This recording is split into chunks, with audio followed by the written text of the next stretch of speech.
सतयुग में मेरा नाम सत सुकृत रहता है, त्रेता में मेरा नाम मुनिंदर होता है, द्वापर में मेरा नाम करुणा में होता है और कलयुग में मेरा ओरिजिनल नाम होता है जो वेदों से भी पूर्व मेरा वास्तविक नाम है, उसी नाम से मैं आता हूं।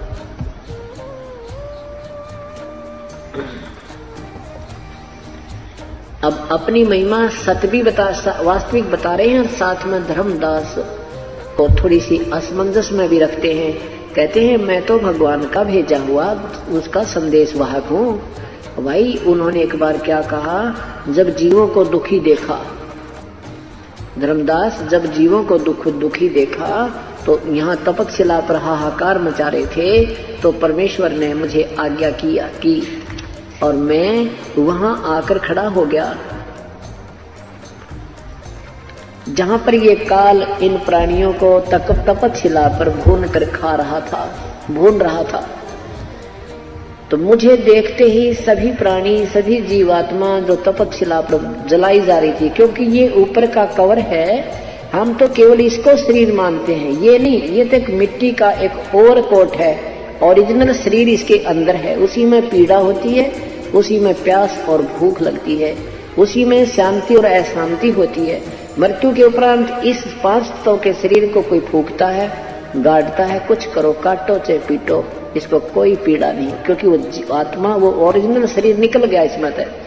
और उसी को दुख होता है, उस सूक्ष्म शरीर को तपकशिला पर डाला जाता है और वहां तपकशिला के ऊपर 1 लाख जीवों का नित्य ऐसे भून कर उनमें से वो रस निकालता है, ये काल द्रव निकालता है, वासना निकालता है।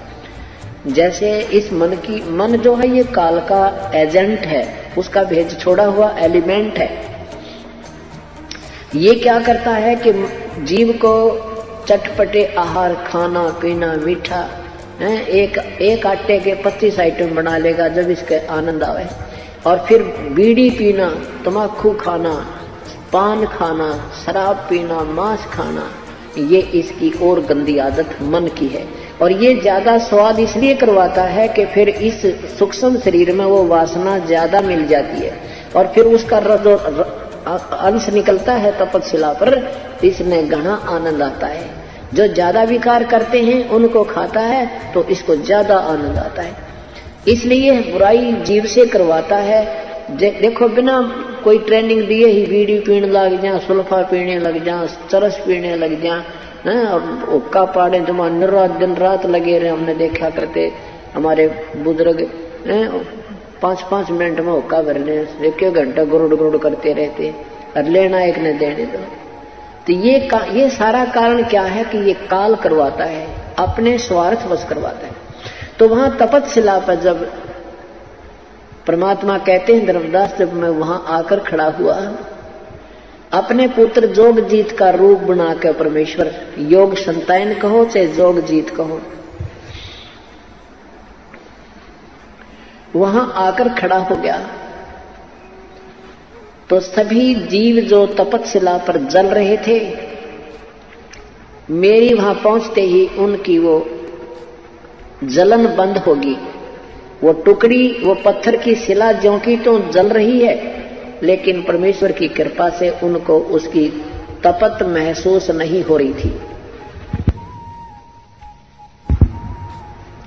तब सभी जीव बैठ गए उस तपकशिला पर। सामने देखा वो चांद सा चेहरा, चंद्रमा सा मुख परमेश्वर कबीर देव का, कबीर परमेश्वर का।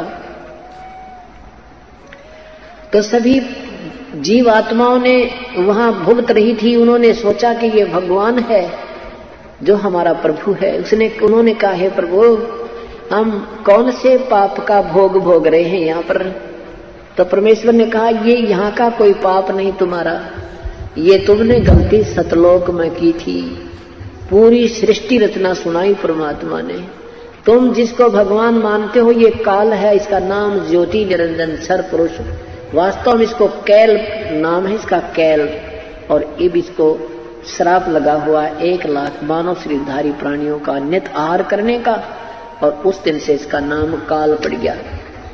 और भाई तुम इसी की पूजा करते हो, और इसी को भगवान मानते हो, ये तुम्हें मारता है, पैदा करता है अपने निज स्वार्थ के लिए। इसने अपने तीनों पुत्रों को से ये व्यवस्था करवा रखी है, ब्रह्मा शरीर बनावे, विष्णु पाले, शिव जी मार दे। और इसीलिए कर रहा है ये, जहां ये आज तो तुम देख रहे हो 1 लाख मानव शरीरधारी प्राणियों का यहाँ आहार कर रहा है। ये निराकार नहीं है, ये अव्यक्त है, ये गुप्त रहता है। और अब थोड़ी सी देर में आएगा, तुम देखना, वो जिसको निराकार निराकार कहकर व्याख्या की जा रही है, वो काल है, ज्योति निरंजन है।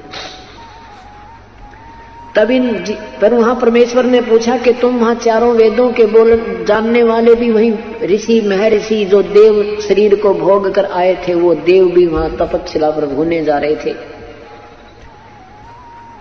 तब परमेश्वर ने कहा कि जिस संपत्ति और संतान को तुम अपना मानते थे, क्या तुम्हारी थी वो?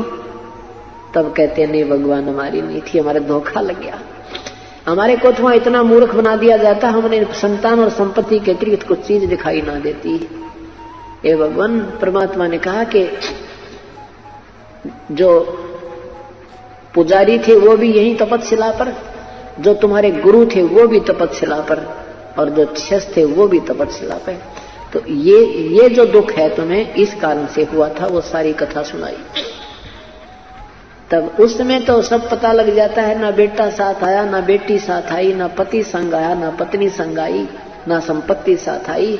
तो सारी बात सीधी समझ में आ रही थी। हाँ भगवान, हे परमात्मा, हमसे गलती होगी। तो क्या कहते हैं,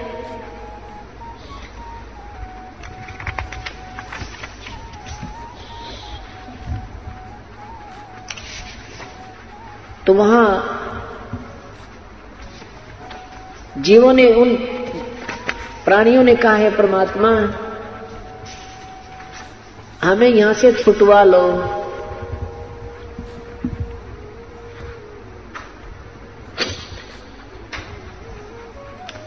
तब परमात्मा ने कहा भी ऐसे नहीं छुटवाया जा सकता,